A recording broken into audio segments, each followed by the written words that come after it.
Hi friends, welcome. So today I'm going to start a series that is for slow cooker Saturdays, I think is what I'm going to call it. And today's the first one. And my husband and I live resort to resort. We are currently in the islands, which is why my hair is like crazy right now. But we're currently in the islands. So everywhere we go, we end up purchasing a slow cooker. They're inexpensive. They're anywhere, I think this one was the most expensive one we've bought because we're not in the US. I believe it was $50, $40 around there. Normally they're anywhere from $25 to $30 in the US. But anyway, what we normally do is I'm here for a month, so it makes it worth it because I can not have to have the heat on and make it hot in the house, in the room. And also we can have really healthy meals that I prepare. So I'm going to start the series off and show you guys how I would do it, what I'm going to do. The first off here, I'm going to do very easily. I'm going to do Philly cheesesteak sandwiches. They're my version of them, so they're not like authentic Philly cheesesteak. But let me just show you guys what I do. So I'm going to turn the camera around and show you guys the slow cooker. Okay, guys. So here's the slow cooker that I have. This is a 6-quart, I believe. It's a large one. I don't necessarily need this size, but this was the only size of the option that they had. So it's a large one. But I'm just going to go ahead and start to fill this. And I do, like I said, you guys, I do this very simply. So this is a meal, to do it this way, it was if you're going to be home. If you're not, there's a different way. But if you're going to be wanting to be away and coming back and checking your slow cooker. But here's 2 onions that I have just diced in half and then cut in like sections. It doesn't really matter. But I put those at the bottom here, kind of just throughout. Just like that. So that was just 2 onions. And then now I'm going to get my meat. The beef. I'm doing beef. You could do chicken as well. If you want the chicken ones, however you want them. Let me get out the beef here. See, I've got different options to choose from. I think I'm going to go with this one's already cut. So this is beef stir fry and it's already cut in slices. Otherwise, I would go ahead and cut it. And have 1.12 pounds is what this is. I don't do recipes, so I'm trying to here for everybody.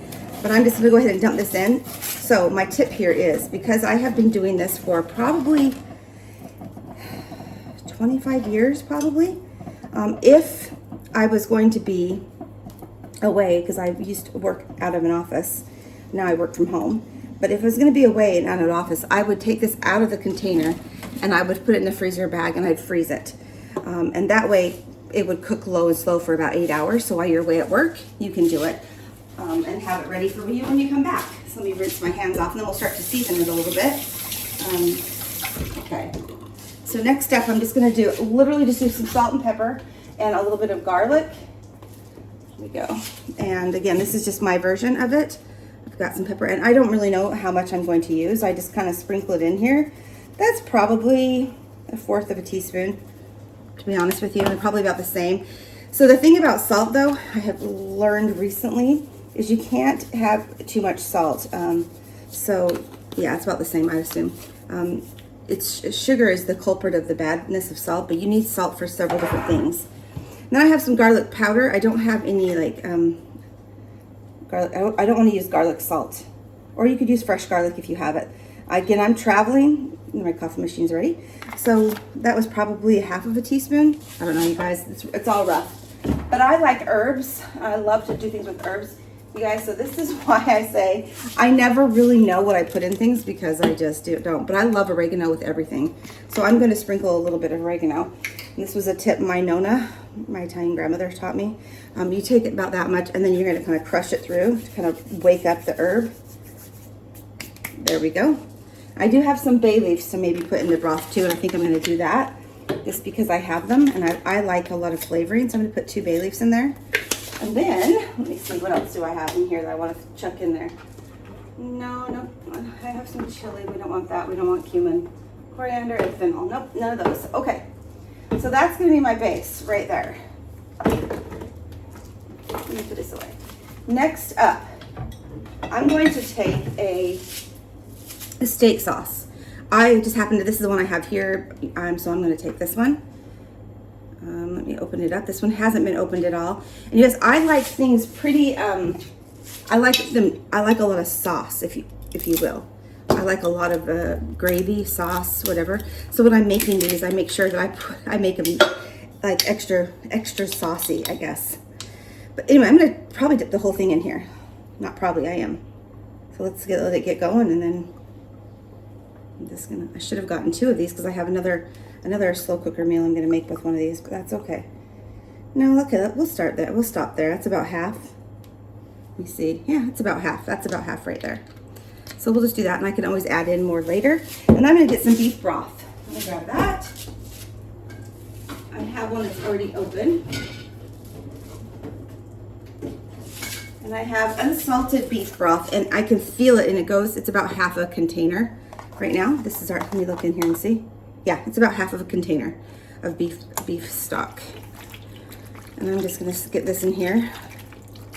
I'm gonna use the whole thing because I really like it saucy. You could probably not use that much, but that's what I'm gonna do. All right, that's it, you guys. I am gonna put the lid on, and I will be doing the cheese stuff in the bits later. But the important thing right now, this is the lesson that I learned. Let me kind of tip you guys back up. I can look at your faces. You can look at my face, I guess. What I really learned about slow cooker meals is you have to infuse a lot of flavor at the beginning because it's going to cook long and slow, right? So you have to add as much flavor as you can here. I also sometimes like to add a little bit of concentrated beef stock to it to give it a little extra beef oomph, if you will. So I would do that, but I think the steak sauce is going to do that for me this time. So I'm going to go ahead and plug this in, and I'm going to put it on. I'm going to put it on high for about 4 hours, and I'll come back and check it, and I'll show you guys. At that point, that's when I'm going to add the cheese, and I'm going to add the peppers to it for the Philly cheesesteak. So that's the intro. But again, you guys, the important thing for me, because like I said, I've been making these for like 25 years because I had a bunch of kids and I was working out of the house and I needed to feed them healthy meals that were also affordable. So this will feed my husband and I for 2 meals. We can have this for dinner and then we'll have it for lunch the next day. And that's typically what I do when I'm making meals because it's hard to make for just 2. But I mean, I could, right? I could have cut that meat in half and only used 1 onion, but I like to make it so we have lunch the next day because it preps us and gives us a heads up for the next day. So that's what you do. Just make sure you're infusing a lot of flavor when you start. Put as much herbs, even though like I don't even know if Philly cheesesteak recipes call for all that other like oregano and bay. I just use it. Because I like to add extra flavor. So I will show you. I'll be back to you guys in about 4 hours, and I'll show you the process of it then. Hi friends, it's been about 2 hours, and it smells really, really good. Let me just kind of show you guys what I've got going on here. You can move it over. It's kind of a hard angle here. Sorry about that. Put it over here. You can see, like I said, it's been about 2 hours and it's been going strong. It's on high right now. Let me unplug this for just a second, just so I can pull it over. Yeah, it looks really good. We're gonna mess with it for a second. Normally I just let it sit, but I can smell it and I can just smell it. So I just want to stir it. Yeah, it looks delicious. It smells so good. But I do have the peppers. I went ahead and got the peppers for it. I got some buns, although we don't eat a lot of bread, so we might not end up having it on the buns, but that's what we've got going on right now. I've got the Velveeta cheese. I put Velveeta cheese in it with the cream cheese, but that's what it's looking like right there. Can you guys see? Let me get you guys in there. Yummy. So that's what it looks like about 2 hours in, so we'll check in another couple of hours and add the sauces. Okay guys, it has been going for about 4 hours on high. I'm turning it down to low now. This is what it looks like, and it's very, very tender. I mean, it's very, very tender. So it looks delicious. Now I don't drain any of the liquid at all. I'm going to take out the bay leaves though. So let me get those out of the way. And then I have cut a block of Velveeta. This is what, 16 ounces, and then I have an 8-ounce block of cream cheese. I think that's an 8-ounce block. It might be a 16-ounce, but I've just diced them so that I can have like that. And I'm just gonna put them in here, and this so it can melt. So I've already turned it down to low, and I'm gonna do a couple more hours. So again, if I wouldn't do it this way if I was away from the house working. I would do it a completely different way, but you know, I'm not, so I can do it this way. But I have all kinds of tips and tricks for that as well, because I did that for years, literally like 30 of them. So, okay, not 30, 25, but close enough, right? So here we go. There's that. So let me look at that. It's just a regular box of cream cheese. I was right.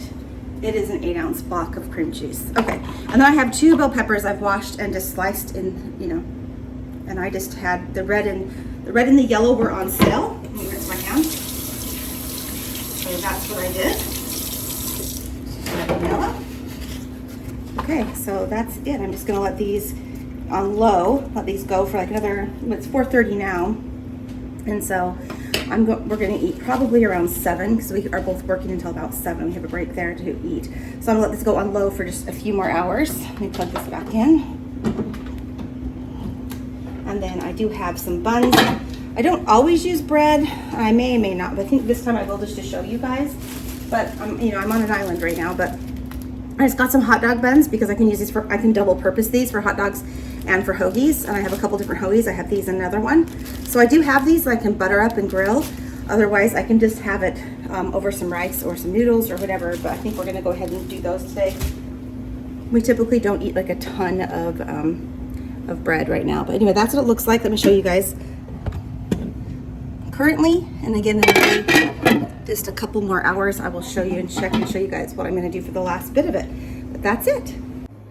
Hi guys, so let's finish this, right? We're done. I've got the buns. I've already kind of sauteed them. I just grilled them. Yeah, grilled them with some butter. Sorry, it's been a long day. But yeah, it's ready to go. I've just given it a stir. That's all that you have missed off camera. Let me just move this up so I can show it to you guys. Let's go. There you go. So you guys can see. It looks delicious. It's a lot of broth, but I do this because like tomorrow we'll have it over like rice or something for lunch. And I love the extra broth. So that's it. We're just gonna serve it up on some buns and it'll be delicious. Again, I'm probably gonna strain some of this, but keep the broth for for later.